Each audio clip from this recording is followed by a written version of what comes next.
and otherwise. Welcome back to our Lay of the Land live stream series here at Mirr Ranch Group. I am Haley Mirr. I'm the Director of Operations here at Mirr Ranch Group. And this is our third of many live streams where we will focus on different topics each week in order to educate future landowners on how to be the best stewards they can be of the properties they own or they're looking to own. Mirr Ranch Group is a full-service ranch real estate brokerage for those who are just joining in for the first time.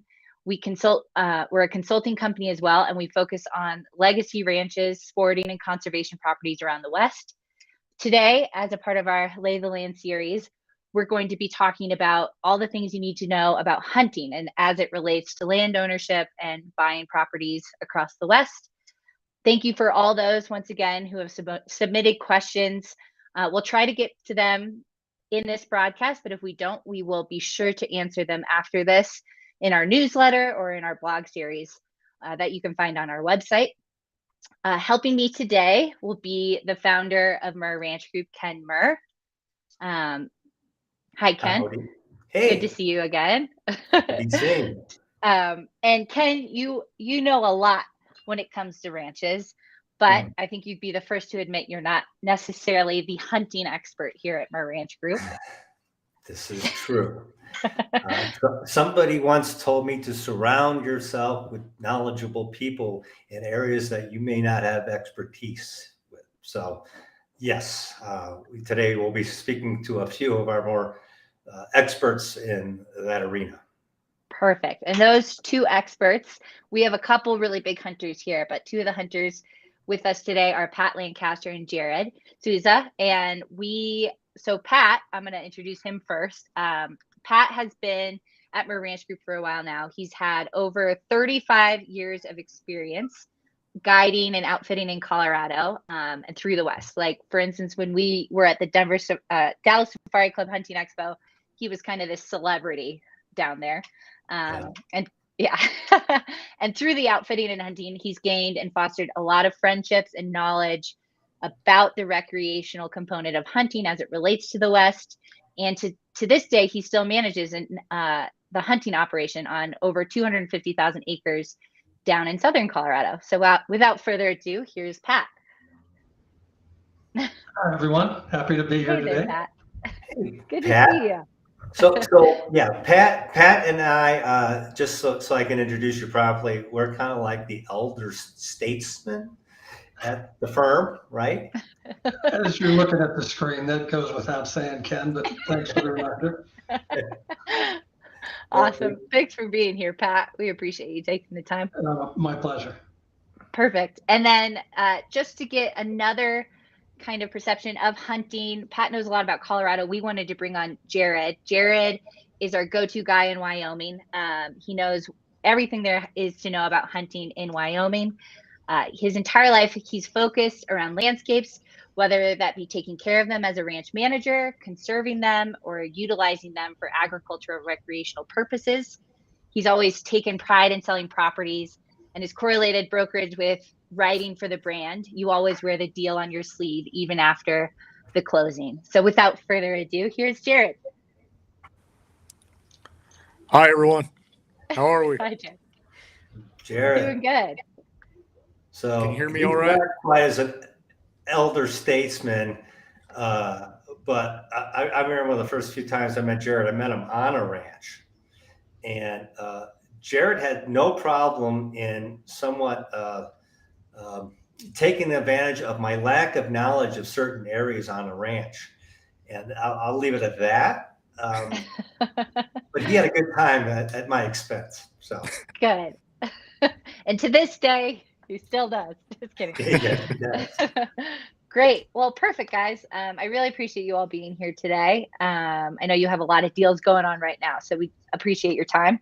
But I guess the first thing that a lot of people are wondering right now are recent trends in hunting, whether that be species, the amount of applicants that are coming out. I know a lot of people are moving to the West, and there might be some strain on some of those populations. So I'd love just to hear your guys' thoughts on some of the most recent trends in hunting.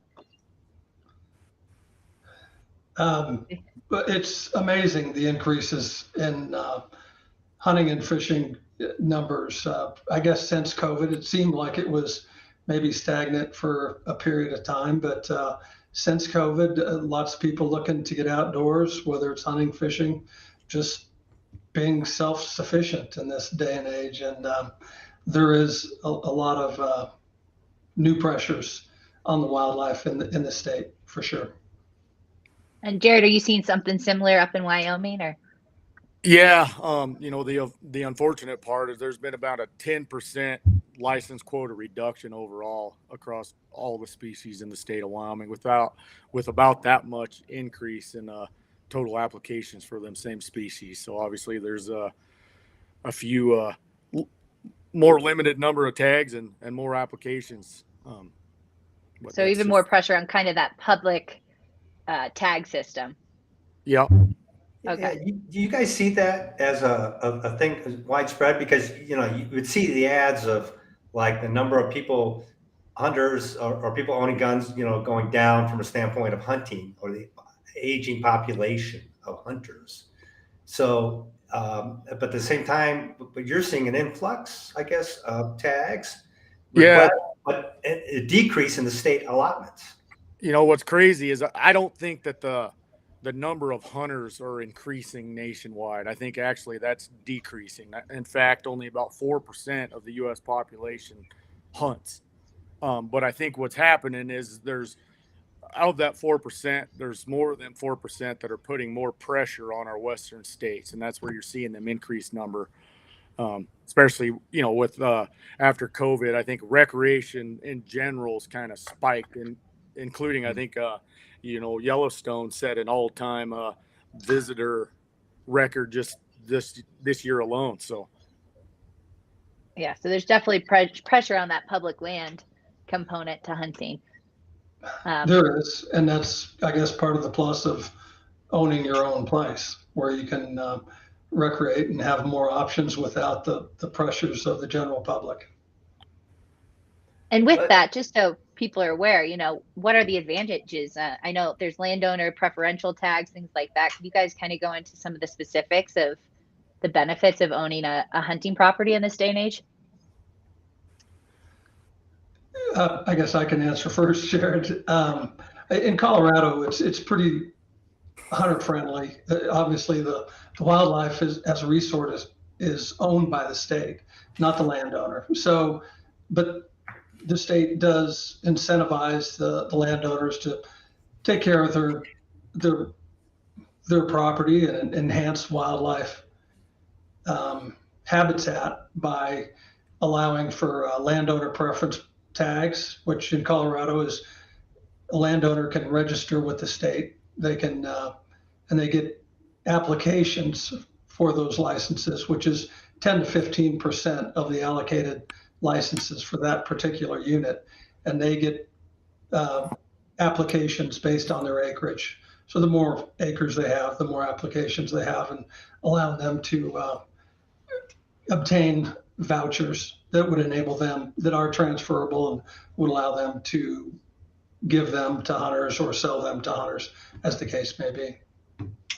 And what do some of those tags go for? If you were to sell a tag that you were you got because you're a landowner, how much could you maybe get for a tag like that if you were to sell it off? It's kind of gotten a little crazy, to be perfectly honest with you. I think just, in areas that are not necessarily known for high trophy quality, you.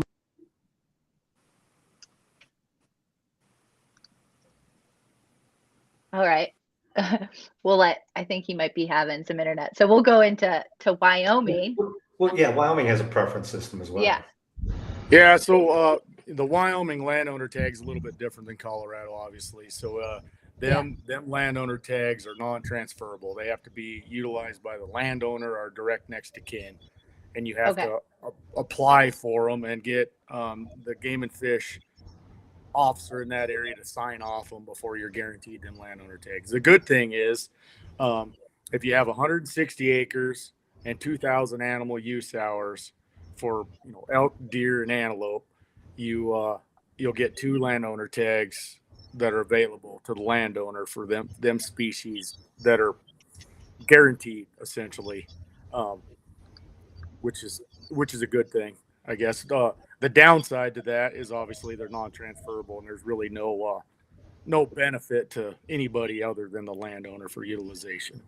His immediate family, right? Yeah, and his immediate family. They do have what they call commissioner's tags, which you can buy that are available, in all over the state. You can buy them for elk and deer and all kinds of stuff. That it's really good. Where the commissioners will donate them specific tags to different nonprofits throughout the state on a yearly basis, and then you could buy them. Non-resident or resident can buy them, and they normally go for around $10,000 to $14,000, and they're available statewide. You can designate your area, and they're a good, I guess, money raiser for a bunch of nonprofits throughout the state. Well, therein lies the difference too. And Pat, sorry for whatever technical glitch we had there. But you were talking about just even, and this kind of highlights even the uniqueness of each state has their own different licensing requirements, as well as the allocation of tags. But you were about to talk a little bit about some of the zany price structure you're seeing for selling tags, and Yeah, I think in some of the more desirable high-end trophy quality areas, both for mule deer and elk, demand seems ever increasing, and it's not uncommon to see a super quality tag sell for $10,000 to $20,000. So it certainly does allow a landowner to generate some income and open some doors for hunting opportunities on his land as well. And I know, you guys worked on Cielo Vista Ranch a bit ago, and they were a part of the Ranching for Wildlife. Are there other programs like that where private landowners can participate and get more tags just by participating in these programs? In Colorado, Ranching for Wildlife is kind of the premier program, and there is a minimum acreage. I believe it's 12 to 14,000 acres, and you have to, allow for so many licenses on your property. But it give landowners guaranteed licenses and a little more extended season dates. But in turn for that, the landowners must allow for 10% of the antlered and 80% of the antlerless licenses to go to the public, and which John Q. Public can apply for and draw a license to hunt on one of the premier ranches in the state for just the cost of a license. So I believe it's a win-win, both for the public hunters and the ranches and the ranch owners themselves. Yeah, same program was like Cross Mountain Ranch. And I believe a similar program, and even in Utah where we operate, was the CWMU. And I believe that was somewhat adapted from the Ranching for Wildlife program. I'm not positive, but it's similar too, is it not, Pat? It is the same program itself, Ken. Yeah. And then, as mentioned, in Utah, there's another program. The CWMU is basically, that was the genesis of the whole concept. Was Utah kind of started that many years ago, and then Colorado followed suit. And I don't know that there's any other states in the West that have a similar program. Yeah. Does Wyoming have anything like that, Jared? No. Okay. And again, it bears just as you look, knowing from, Montana down to Mexico over to, well, we still place in Oregon as well. All have different programs, and this really just highlights the necessity early on in your due diligence as a buyer to be looking at those things. And so when people say, the questionnaire is like, where do you want to be? Because that matters if you're a hunter, especially. Right. And can you, we've when we were down in the Dallas Safari Club Hunting Expo, there are high fence rules down in Texas. Can you guys tell me a little bit about that? Is that something that exists in Colorado or Wyoming, where you can keep wildlife in for the purpose of, increasing the wildlife and habitat, but also hunting? Is there something like that up here? There's a do you few see that? privately owned game ranches where people will, obviously it's regulated, and they'll have to buy domestic animals. I don't know if domestic is a term, but farm raised deer, elk, whatever they're going to stock in there. And then they can resell them, but they cannot trap or relocate wild animals or hunt them there. But there is a limited number of those around the state. And they grow some big animals for sure. Yeah, I think what's another state that does that? Is there another one up here? Or not particularly. Not that I'm aware of really in the West. It seems to be, it's pretty commonplace in Texas and maybe some areas of the South. Okay. Yeah. Got it. Let's see. And then you guys have worked, you've outfitted in Colorado, Wyoming, New Mexico, Kansas, for landowners that looking for properties, in those different states. Are there things that these landowners need to know specifically about those states when they're looking for property as it comes to hunting? Sure. I guess.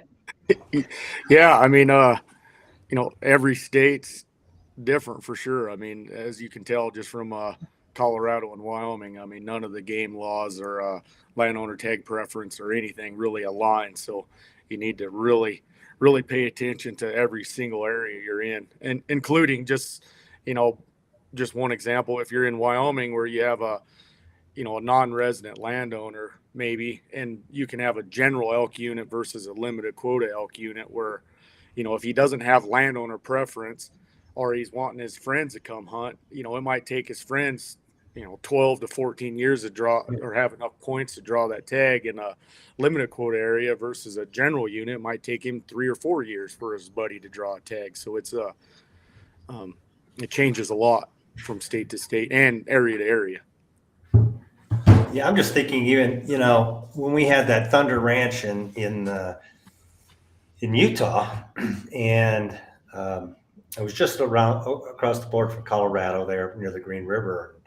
I hunted on that ranch and I got an over-the-counter tag, to go hunt with the owner. And just across the border in Colorado, it was, to get a tag was nearly impossible. So, and these animals migrate across the borders too, So yeah. I found that interesting. But even when we get, inquiries, and, I tend to tell people, if you look at New Mexico being a landowner, I guess the state has been allocating a lot of tags, but as you go north up, say, to Montana, it's a lot more restrictive. Would you guys agree with that?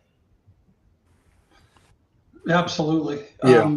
New Mexico does seem to be pretty landowner friendly with the private land elk licenses, which it may be changing in the near future. So certainly something to consider.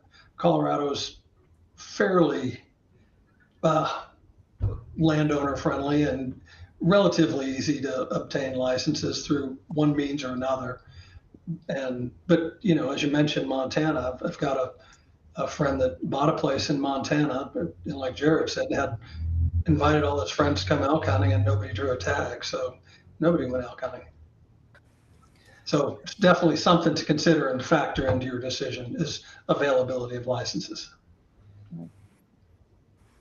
That's crazy, Yeah. right? I mean, I didn't know there was a difference. yeah, there's quite a bit of difference, right? And, yeah. And whether or not, even if you're a resident landowner versus a non-resident landowner, can make a difference. So yeah, I believe there's better odds for the resident landowner, but still, it's not Montana's can be challenging for the non-resident landowners. Sure. Mm-hmm. And do you see any of that changing anytime soon, or with the pressures of some of these species, things like that, or do you think that's kind of the way it's going to be for a while? I've got a few friends that are really involved in the Montana licensing process, and they're confident they'll make some changes, but for the time being, the system is what it is, and right. so they'll just have to deal with that. And I'm not sure Jared can speak to some issues that are coming up in Wyoming, but Colorado is pretty stable, I would say, and like I said, pretty landowner friendly and hunter friendly, I guess I would say too. Yeah. Okay. I think there's a lot of potential changes for Wyoming. I mean, for example, they just passed the 90-10 rule for big three, which is your bighorn sheep, goat, and moose licenses, which is it changed the allocation. So 10% of your available licenses go to non-residents, 90% to residents. In some of them discussions, they've talked about doing that to some other species, whether they get it accomplished or not, as well as changing some of the landowner tag preferences, I guess, and some of what you have to do to qualify for them tags. But I mean, at this point, a lot of that's just kind of talk, but there seems to be continual pressure from the general public to get some of this stuff changed. So I wouldn't be surprised to see some changes here in the near future, 5 to 10 year window anyways. Yeah, I assume it's a bit of a tug, between local residents and who are residents of the state, and then you got these non-resident landowners. And in the end, though, too, the motivation, of course, is to control the habitat, but it's also to raise revenue. So, you must find these things. I haven't sat to many of these board, meeting commission hearings, but I assume there's a bit of all those discussions kind of being advanced at least.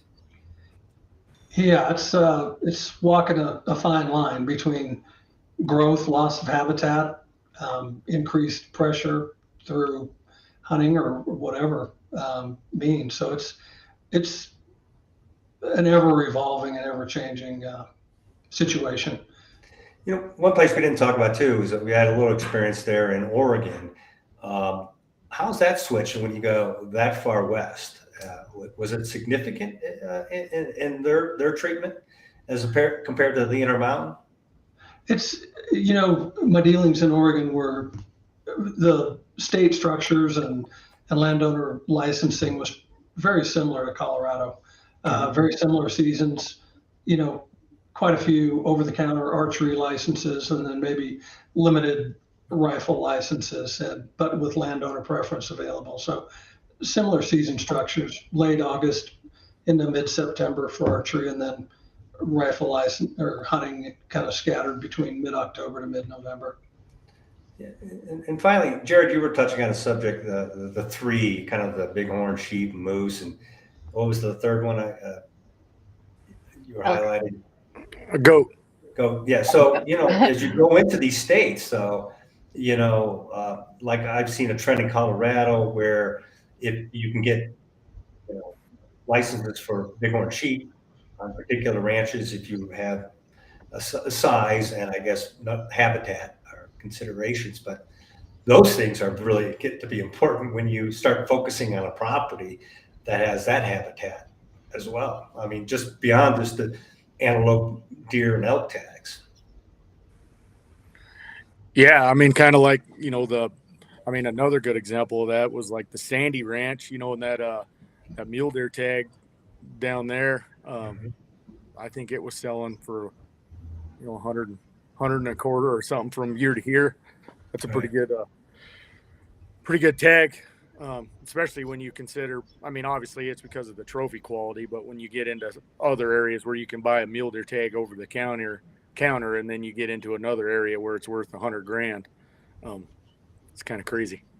Well, in that situation too, it was interesting because that ranch was within 2 districts, so or 2 units, and as I recall, they didn't necessarily have enough acreage in one unit to get the tags they wanted for the deer, which was on a lottery basis based on residents kind of pulling their resources together, which you can do, I understand, in case by case. But I know there was a situation even in New Mexico. I think we had a ranch put together that really had some licenses for bighorn sheep, and we occasionally find those, but those are pretty rare, are they not? They are rare, and very fortunate to work with a couple ranches that are allocated landowner licenses, but it's it's similar structure to the ranching for wildlife.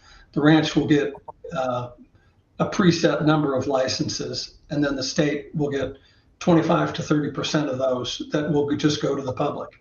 And in the case of the bighorn sheep, the ranches are responsible also. So if on the years that there's a public license, the ranches guide the hunters. So it just is a great experience for them, and allows a public guy that couldn't afford those high dollar hunts the chance to do it, even though it's low odds of drawing. But then in turn, the ranches are on the years that they have licenses, they can sell them for market value, or they can use them for family or friends, whatever they like.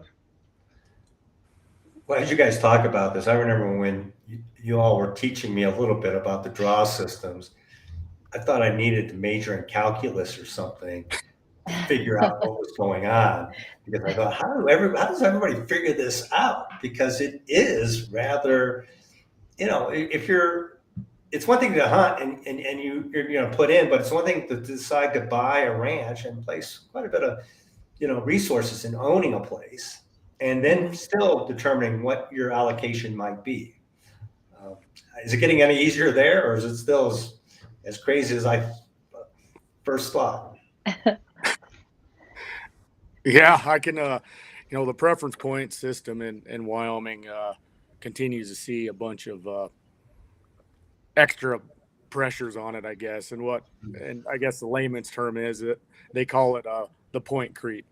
And that's a continual phenomenon on how many points it takes you to draw a specific license. And, with the increased applications, and then, you'll have guys sitting on points, you'll have tag reductions. It's something that it continues to change, and some of these tags, some of these elk tags are starting to become kind of a once in a lifetime type situation, because it's taking you so many points to draw that tag. And I know that's a fact for Colorado. I mean, there's areas down there that are taking 25, 30 points to draw certain tags, and I'll let Pat speak on that a little bit.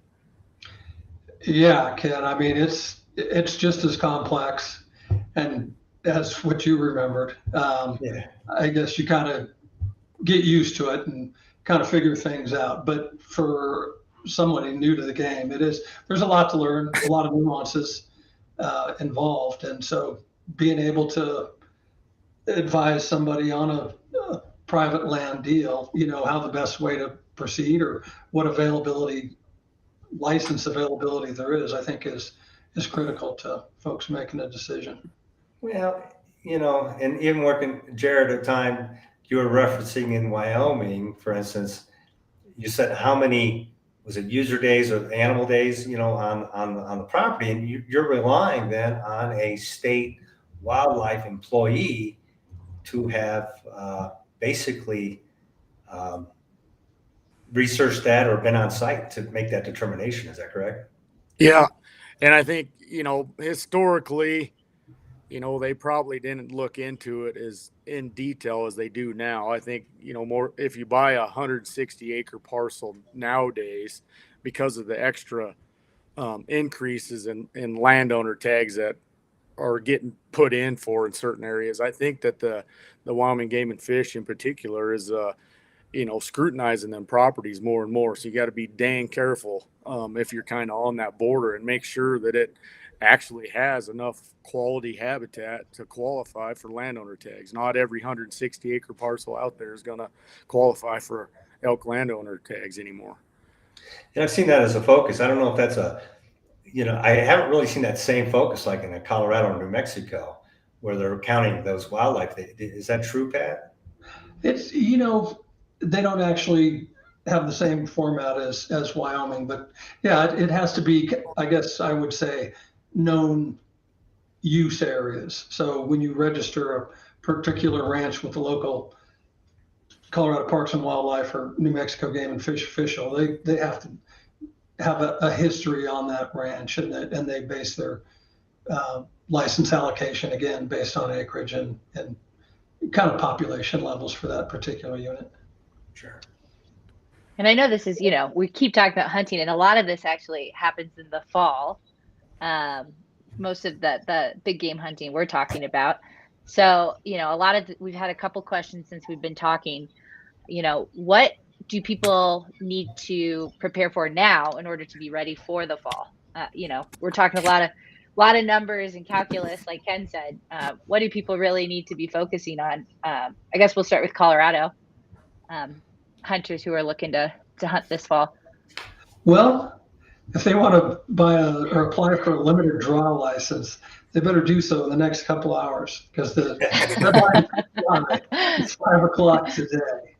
So if you miss that, you'll have to be looking for next year, or try to find a landowner preference license, or then go to what they call an over-the-counter unit, which there are several of them. But if you want to apply, you've got to do so by today. And then, that goes back to your planning and all the calculus work. How many licenses are available in what area, and how many points is it going to take to draw? And do I have the points, or do I apply for a preference point and then go to a general unit or an over-the-counter unit, and maybe where the quality isn't as high?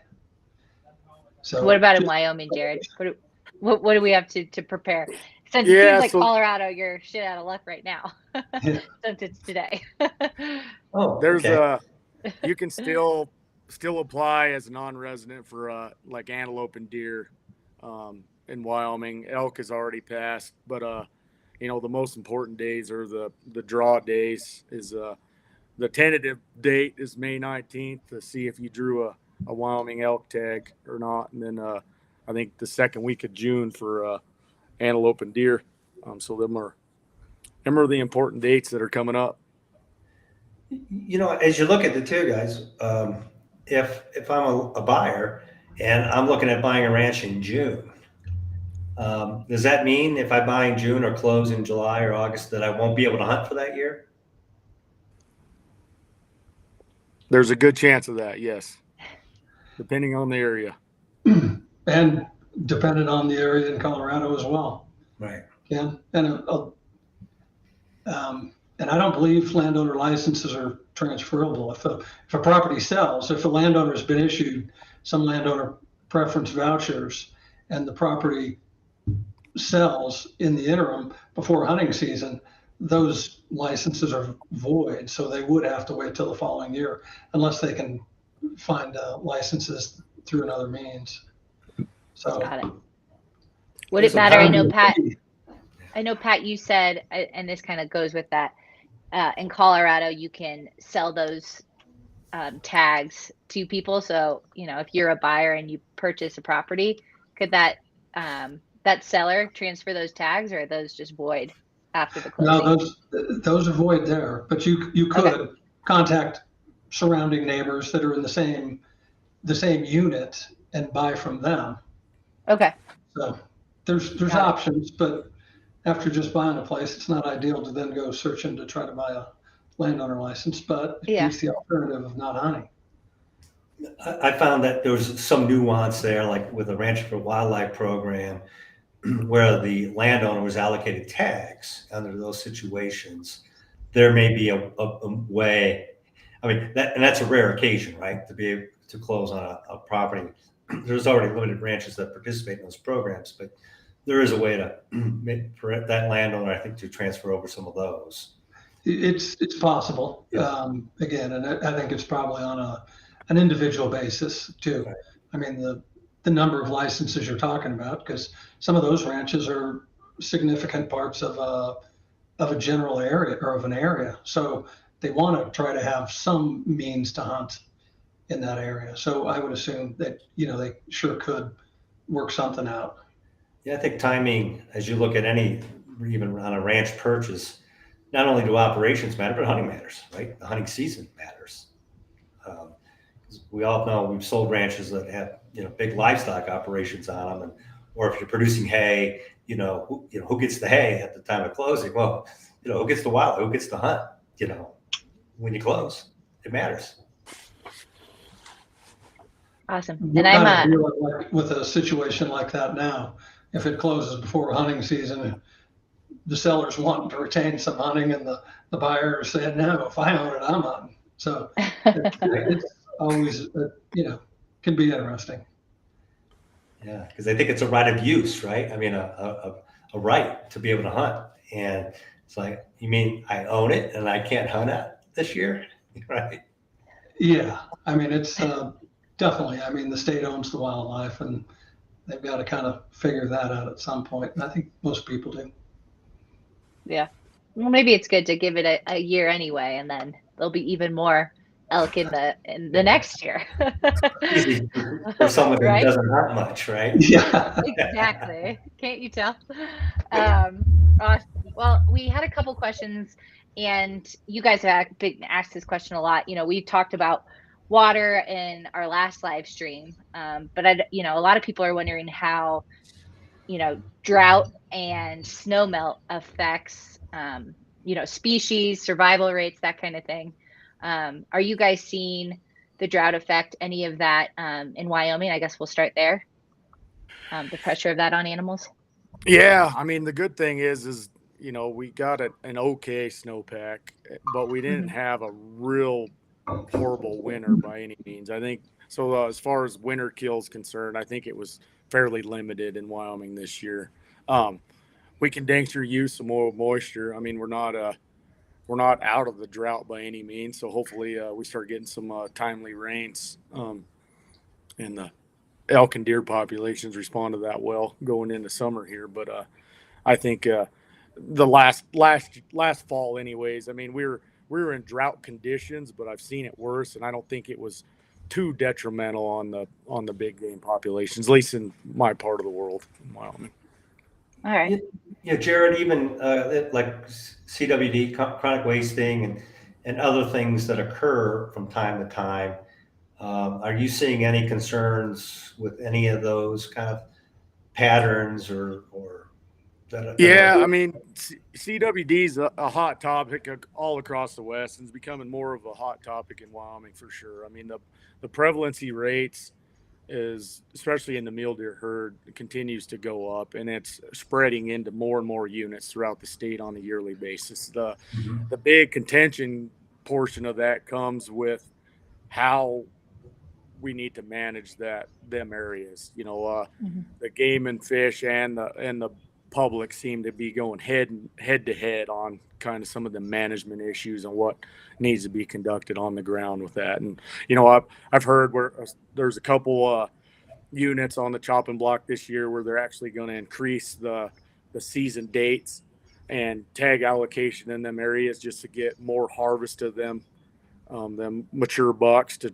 hopefully slow the spread of CWD versus, the general public's kind of comment is, we don't want to harvest any more mule deer because the mule deer numbers are pretty limited in the areas anyways. But I think at the downside is I just don't know that there's enough data out there to really understand a real good management plan for that. I think we're kind of learning as we go, as far as big game management is concerned in CWD, but it continues to be kind of a hot topic all over. And how about down in Colorado, Pat? Are you seeing any, effects of the droughts in the past couple of years, or? Yeah, the weather does play a big part in not only survival rates. We haven't had a bad enough winter to have winter kill in most areas, but I think, like Jared mentioned, it started out pretty dry and slowly here, but we seem to have caught up in most of the districts, I guess, where we're close, other than the southeast part of the state. But hopefully if we get some spring weather, that'll help.